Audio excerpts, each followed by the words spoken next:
Hello everyone, in this video I'm going to show you how you can add the Chromo-Zoom to your clip in CapCut PC. So first, you are just going to select your videos or photos you like to edit,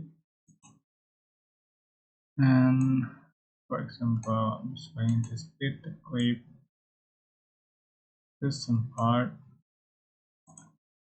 select transition and select glitch and select the color glitch, or you can select this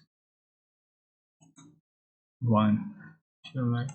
Apply to all the clip.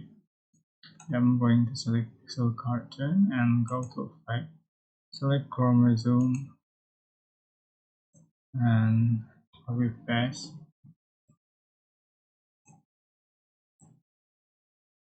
So sorry.